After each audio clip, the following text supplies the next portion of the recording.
Welcome to Sam Roberts Wrestling Podcast.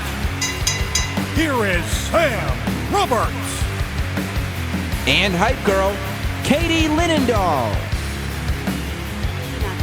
Hilton in Erie. That's brand new. I tell you what, my favorite, right on the lake and right everything on like the that, lake. my favorite hotel to stay at. I actually tweeted about it. I love that. I tweeted about it, actually. Erie, PA love? Yes, We'll absolutely. take it. Absolutely. We know that voice anywhere.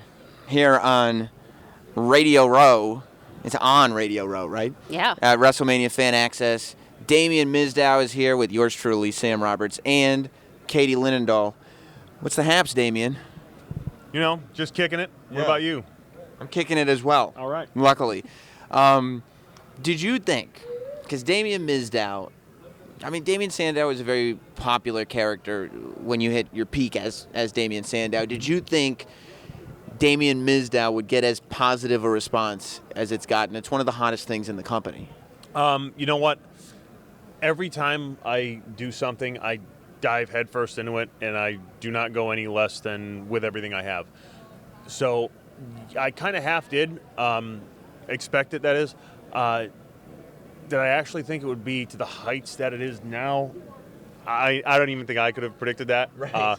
It especially like when you look at what I'm doing, the fact that it's even being aired on television is kind of an anomaly in and of itself. But it's great, and I love doing it, and love being a fan favorite and everything like that. And had anyone told you have a striking resemblance to Art Garfunkel? It's been said. Yeah. I think you probably said it like 2 years ago. I think I did, but you could be his stunt double. So. That's fantastic. I would do that.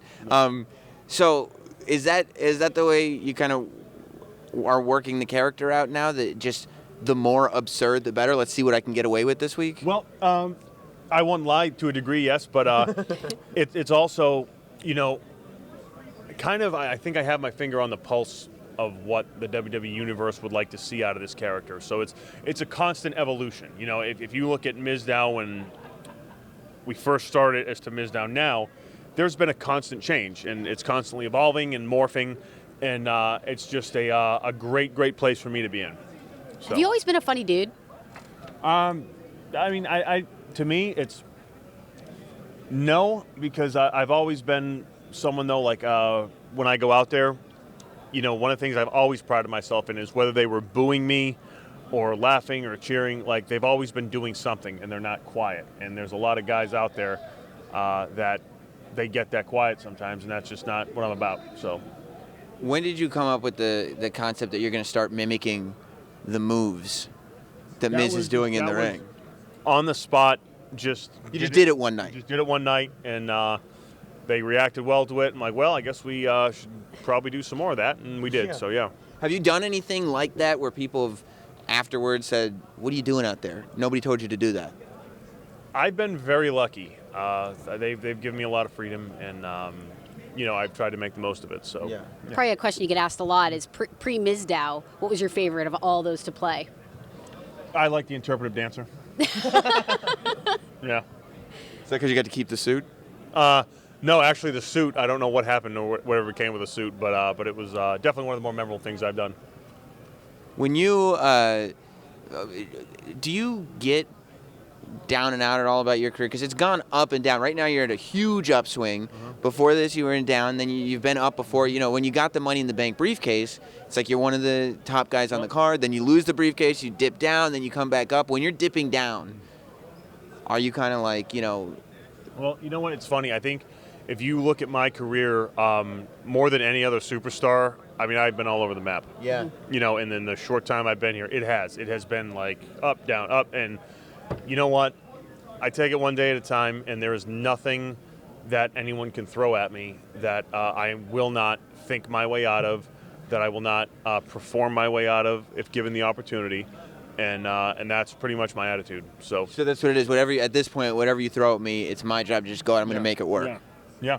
That's how I make this Art Garfunkel thing work, I think. Exactly. Like a bridge over troubled waters, right? Exactly right. That's exactly right. Talk about the atmosphere here at Mania. Is it a totally different stage? It's amazing to see the fans just, they wait outside the hotel for you guys, and you just get it's like pounced on. It's pretty awesome, though, at the same time. It is what it is. You know what? if it wasn't for the fans, there would be no WrestleMania. Absolutely. So it's, I'm never going to refuse an autograph or a picture with anybody. That's great. That's just that's part of our job. Good. So. Do you like playing characters that you kind of get lost in entirely? Because this is probably the third time we've spoken, and the first time that you're speaking to me out of character. Yeah, you know what? I lose myself in every character, and I think in order for a good execution of a character, that's what you have to do. And it was funny, like, everyone's, you're a good actor. You should get into acting. You should act. And I've never acted a day in my career. I've always reacted. I've understood the character that I am, and I've, before entering into any situation, I try to have a thorough understanding, and if not, I fake it. So I react. You know what I mean? You react to situations as opposed to trying to play something. So that's just what I've always done. Would you have loved to have seen a Ms. Mizdow at Mania? Well, again, as his personal assistant, I don't have no idea why I would do anything to, Fair. That's a fair point. It's falling into it again. It's a fair point. But is it, when you're paying attention, like you said, you take it one day at a time, but do you pay attention to the rise of this popularity, and are you thinking to yourself, at some point, this payoff has to happen and we can't wait too long? Do you pressure yourself at all about stuff like that? You don't? No, not at all. Because it's not your job. Exactly. It's my job to go out there and be me. And you are you. Exactly. Let the chips fall where they may. That's right. Well, listen, Sandow, I'm glad you stopped by. I got to show you something on my phone. Hey, Dina, may I have my Is one of your phone? nails dedicated to me? Better. Wait for it. Better. I tweet this out regularly. Okay. All right. I'm just saying she I gave... got the upside down in there. That's okay. So I'm going to go into my favorites here. Yeah, I guess technically you could see that logo being upside down, Katie, on your thumb, the WWE logo. Yeah. Here we go. Yeah. All right. This is my, if things don't work out, so I'm big into the tech scene. You can upstage me any day. Katie is showing a photo of two photos of two I will hire cartoons of you, Katie. pay Well, you thank more than I get for myself. Thank you. And all you have to do is just help me test gadgets. Thank you. You know what? I'd love to do that. Thank you very much. I'd be if honored. Miz ever fires me, I'll Just take me up on it. And Linendoll actually works. Yeah, that sounds fantastic. It's perfect. Awesome. Yeah. Well, Damien Sandow, thank you for hanging out with us. Thank you, Garfunkel Dow. Hey, good luck at WrestleMania. Thank you. Nice. All righty. All right.